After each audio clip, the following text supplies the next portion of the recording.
I have no secret on the matter that the man upstairs has been really very kind to me. Every year is another gift. I never think of my age, it's just a number. One day I'll be done.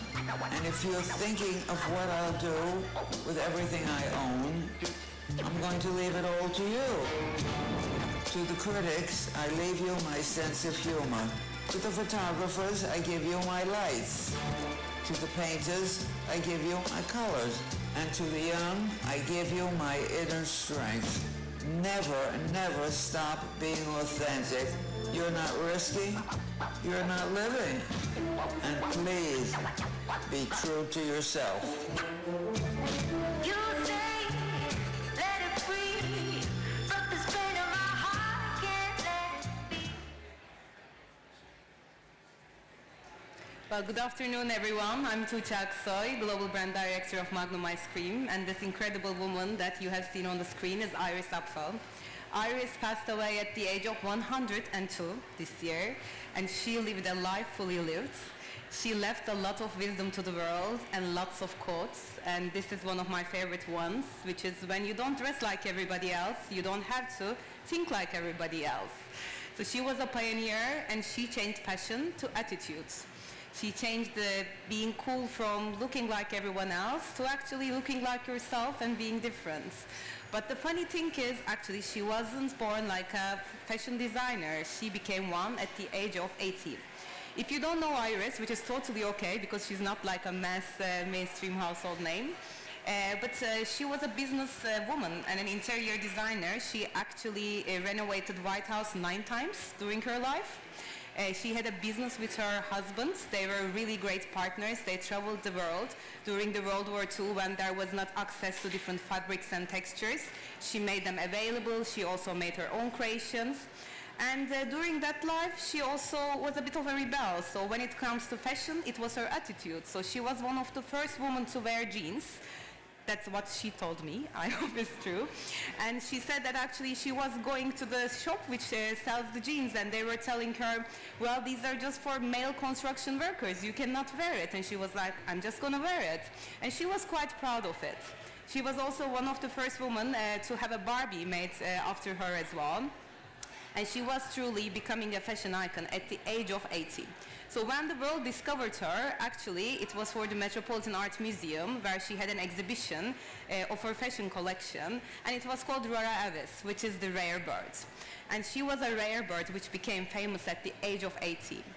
Iris was not only an amazing fashion icon that became so after, but she was also our muse. So this is the picture that we took in 2019 when our creative agency Lola Law and our PR agency Golin brought Iris as the new face of Magnum. We were actually quite surprised because our main audience didn't actually know who Iris was, and we were not used to it. But getting to know Iris, we just understood that she was Magnum coming to life in a person. And we said, okay, well, she's a great fashion icon. Why don't we have her photographed by one of the biggest fashion photographers in the world?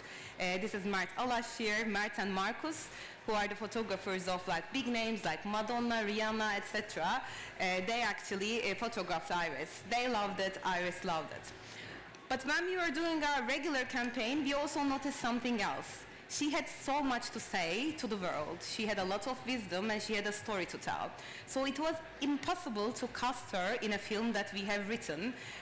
So what we did is we just gave the pen to her. So we asked her, Iris, if you were to tell the next generation how to be themselves, how to have the attitude to be bold and fearless, what would you do? And she wrote a letter. And that letter she called The Will. It was quite controversial at the time to actually have a film of named Me Will of someone that is actually living at the moment. But she was very, very happy to do that because her message was loud and clear. And I would want to tell you, actually, we were talking about something serious here, but actually she was asking why doesn't she have more bracelets to put during the film, because she loved having more, and she always said more is more, less is a bore. So why am I talking so much about Iris while that actually happened in 2019? Because Iris was pivotal for us. Iris was the embodiment of Magnum. And why it was that? she was a pioneer, first of all. So she wasn't actually born in fashion, but she has pioneered so much fashion. And she was very much standing for pleasure. She stood for everyday pleasures and making every moment count. And she never took a second of her 102 years granted. The third thing was for her passion for fashion, which actually translated into everyone she worked with. And the panache, a little touch of panache. So she was always very bold, very confident, flamboyant, and very comfortable with it. And the last point, partner. She taught Magnum how to be a partner. And it was 30 years after actually we started having partners. So what I'm going to do now is actually go back a little bit, because the session's name, which is Freezer to Fashion Week, the answer to that is actually exactly these 5 points that I have shown you. So let me just rewind a bit and tell the story from Magnum's angle after you heard it from Iris. The product to pioneer. So the pioneer was the first word that actually made Magnum Magnum.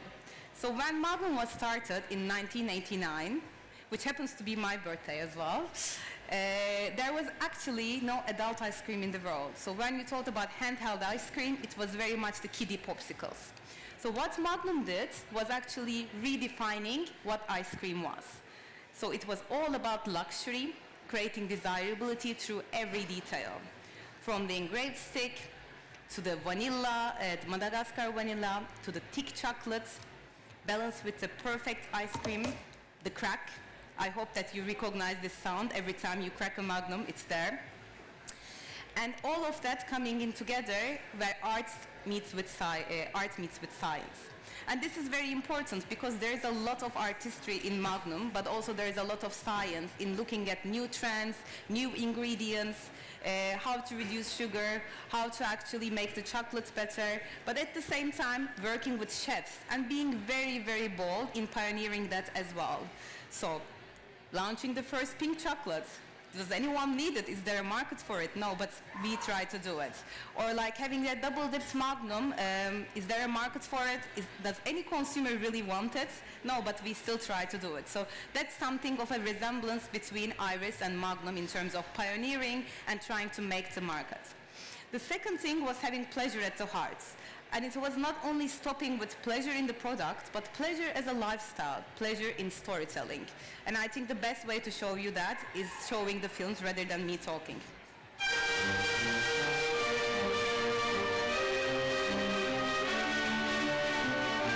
I think beauty is just confidence. Well, why not? Why not be two people at one time? I don't see things black and white.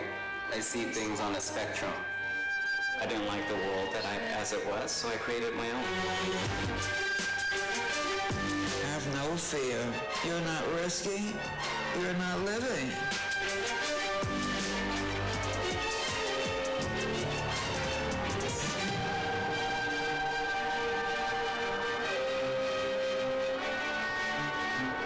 People are very happy to share their pleasure with you.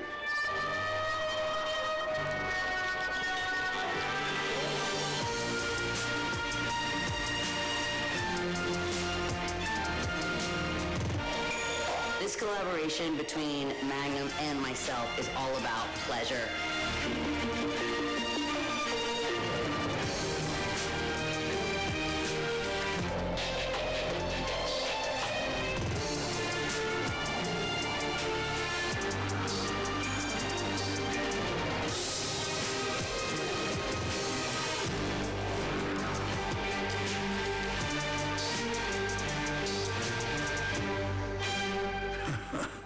Extraordinary.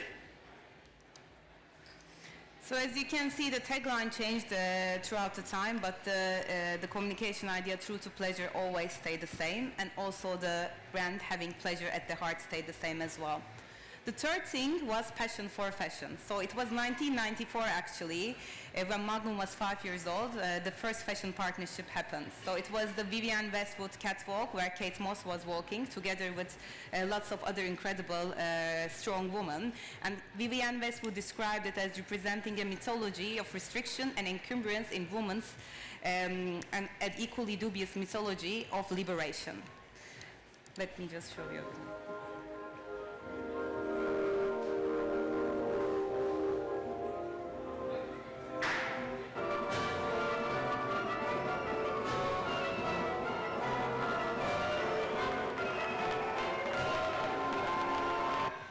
So here I show you like the 10 seconds of the video, but imagine it's 1994 and for the first time an ice cream brand just appears in the catwalk.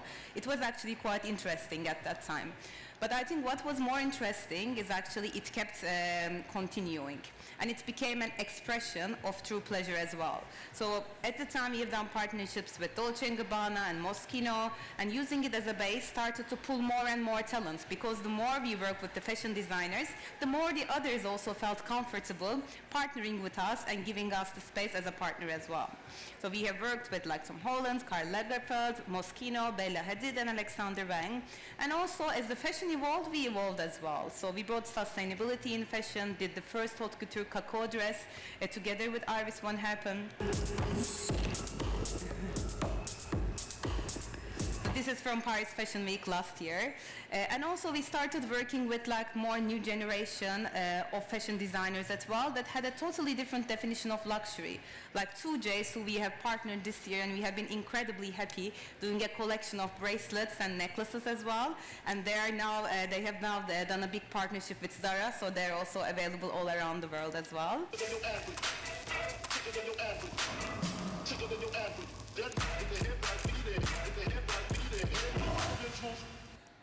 So as you can see, the tone changed, the attitude sometimes changed, but the collaboration and the association with fashion never changed. And today it's all about continuing that, creating desire, and taking Magnum out of the freezer. Whether it's Magnum becoming a nail polish, or a lipstick, or a beach towel, or maybe like a really cool cooler. All of that happens because we believe in investing in it and continuously keep working with new partners. The fourth thing was a touch of panache. So actually being comfortable in a little bit more flamboyance, actually being the one that stands out in a room as well. And that was very much how our fashion expression came into products and into our personality. I don't know if any one of you have been in a pleasure store, Magnum store before. There has been a lot in London, but also in other countries as well. But this is where we actually get more playful, going a bit beyond the brown and gold, which we own our most distinctive brand assets, but still play a bit with colors and giving the chance of customization to consumers as well. So these are now actually available in pop-ups around the world to enable everyone to experience, from Seoul to Sydney, to London, to Paris, to Istanbul. Wherever you go, you can actually come across to one. It's not like a big franchise system where you can see multiple of them, because we try to keep quality very, very strictly good, and we try to keep the control on ourselves so that it never disappoints the consumer, and it's always a very special experience. But it's where actually you can customize your Magnum. And it's also been key in building the brand over the decade, because thanks to that, for over 12 years we have been doing it, and it keeps opening up new doors for us. It was only after we have done our first partnerships in Selfridges, we actually started getting the license to get into Cannes Film Festival. You might think, what does it have to do with fashion? But although it doesn't have fashion in the name, Cannes Film Festival is a place where actually fashion is very much at the talk as well. So we have been in Cannes Film Festival since the last 10 years, and what we have been doing is creating culturally iconic moments, launching our big partnerships, big collaborations there, and actually trying to democratize it now by making it virtually available to all our fans around the world. So I want to show you like a few of these. The Kylie Minogue, Peggy Gou coming together for the first time in Cannes.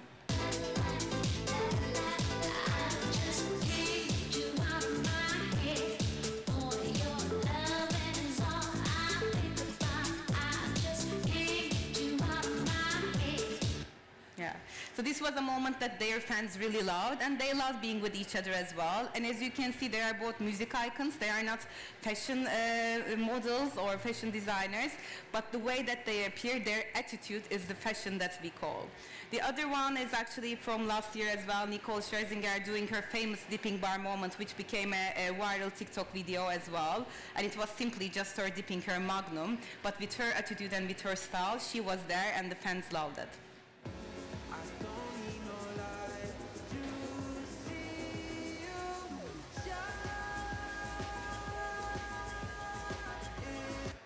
was very funny because what actually was so interesting on this video is apparently the fans just love the last look that she has done, something as small, something as a small gesture, but it's attitude in the end, and it's made its way into cultural conversation. And of course, doing Cannes over the years and years, we have associated ourselves with culture and fashion, which we keep measuring every year and seeing the increase. But also, we have developed a social circle for ourselves. We had the honor to be partner with people that made an impact in this world, like Virgil Abloh, like Peggy Gou, like Burna Boy, who has become a huge star actually this year, but we worked with her like 2 years ago. So through that social circle, we saw that we met with other talent that actually want to work with Magnum as well, and that brought us to a place where we don't need to actively seek for talent, but actually sometimes talent do approach us as well, and which is like really a proud thing that we have. And that of course goes beyond that as well, beyond the big A-list names. We actually bring hundreds of content creators from around the world to Cannes every year. And by doing that, we get them to experience the brand firsthand, but also they get to also do the famous dipping bar moment. They have the chance to actually show the world of Cannes, world of Magnum through their audience, through their own lens as well. So I want to show you also the video of all the creators doing the iconic dipping bar in their own way. I don't pray like God knows, but I'm calling in favors like I believe. Don't go bringing me that close, 'cause I feel so good around you. I'm going in tonight like I love you, yeah.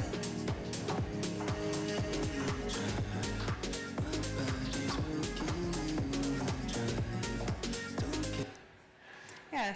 So actually that's a simple dipping bar moment that has happened like since 12 years. It's just becoming more and more engaging now because everyone, all the creators that come around the world, the first thing that they do when they come to Cannes is they want to see where the dipping bar is, and they want to do it themselves as well. So that's an interesting ritual that shows actually while the times change and we become adaptive, there are also things that also stay timeless as well. And of course, it's not only working with content creators, but also giving them the stage as well. This story I really love because it actually features Jack Remington, who has been our UK friend and content creator that we have been working for years, and he used to come to Cannes simply to experience it. But this year we actually gave him the stage, and we said, actually, would you want to do the red carpet for us? And he was on the red carpet interviewing all the celebrities, content creators around the world that were coming there and directly streaming in his TikTok as well. And that was quite interesting for us because obviously we got much more reach than we would by just like having this in our own Magnum channel. But also we made it like much more interesting because versus Magnum doing it and Jack doing it, there was a big difference in the attitude and the passion he put into what he was doing as well. And this is actually brings me to the last point, partners, because we really have been on a journey to understand what's the true value of a partner and how we can make the most out of it. And the partners now are the heart and soul of Magnum. They are the people that give personality to it. They are the people that give creative direction to it. And if I actually separate before and after, Iris becomes a pivot point for us, because before Iris, we were actually quite keen on working with great names, great people, but at the same time, we were more on giving prescriptions on the films that we want to make and on the assets that we are creating. But together with Iris, we actually learned to take risks as well. And we actually learned to give the pen to the creators to write the story for us. And the story I shared about Iris, you already know, but about the next, what happens after this is quite more interesting because it actually helped us to get more into fandom as well. For example, when we work with Miley Cyrus, the moment that we started the partnership, we saw that there was a lot of Miley Cyrus fans around that were posting their own content. They were doing their own artwork. And imagine us, I think a few years ago, someone probably would call everyone that they can call and say, please stop this, like we don't want to see this content. They are not according to the brand guidelines and so on. But it went crazy with millions of views. And soon Smileys, who are the Miley fans, started calling us their besties. And they made us trending topic, loving this. So then we started to take more and more risks. And this year, for the first time, when we worked with Troye Sivan, we even gave the camera to him and said, why don't you do your own content?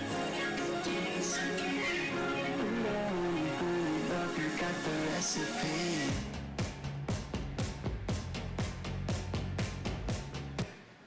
So instead of a professional content, this year actually we started by Troye Sivan making his own social content from the comfort of his home. And when he came to Cannes, again, instead of doing a big production, we gave the camera to him and we said, why don't you give access to your fans around the world to see what is going on here? And the results were amazing. We had our best year ever with both social and PR results. And I want to show you the full video, but just keep in mind that we had a lot of shorts that we also put paid behind it, but organically fans just wanted to see more of it. So the long form actually worked in that sense. Give me the courage to say all the on me. Give me a summer like your body, a lucid dream.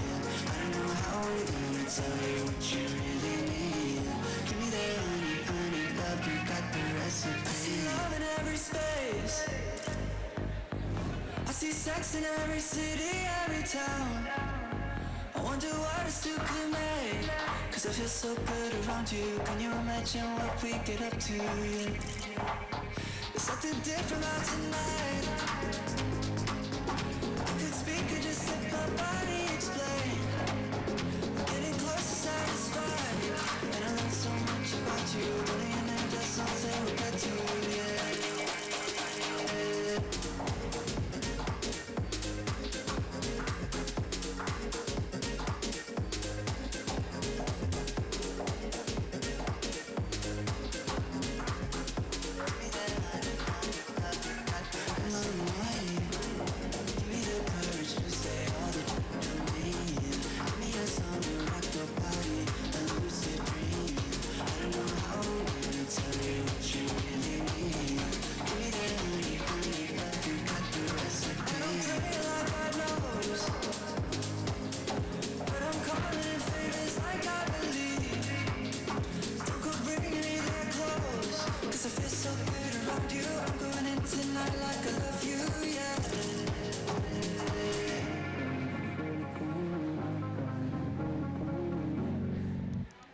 So the interesting thing there actually is I don't know how much you're close to Gen Z culture and who is famous and the music industry, but you see a lot of names as cameos there, and actually that's quite interesting, especially for the younger audience, that they can have access to what's going on in the life of the people that they're a fan of, and this is why actually the video worked great, and everyone, all the talents and creators also posted the part that they were featuring, which also gave us huge reach as well. So of course, starting with that, and we keep giving access to fans for more experiences as well. Every year, whoever we work with, we make a Magnum for them. We make it available, whether it's in a pleasure store or sometimes we go close to the festivals that they feature, or we might even just follow them in their Europe tour, like we are doing with Troye Sivan as well. And we see that all these personalized experiences that people can have, it's also coming to us as great user-generated content, and we don't even know how to measure at the moment. We are talking actually with partners, like how can we measure the reach that we have through all the content that are not hashtag, because there's so much out there. And of course, like, why do we do all of this? I didn't want to talk about like lots of results, but of course we measure the fashion association of the brand, we measure the growth of the brand, we measure our relevance to new audiences, but there are two things that matter to me a lot. One is actually now knowing that Magnum is not something you can only eat, but it's something you can wear, and it can be part of your life as well. And then the other thing is this quote that I really love: I want Dior too, but like I only have budget for Magnum Ice Cream. I think it's quite nice that people have started seeing it as an alternative in fashion, and in the end it is it's edible luxury, and this is kind of the story that's helped us come there. Pioneers of pleasure with passion for fashion and a touch of panache, telling stories through handing the pen to true partners. And for that I still thank Iris, because maybe we were doing a little bit of that, but only after Iris I think we felt much more confident to be boldly true to ourselves and to do what we do in a much more fearless way.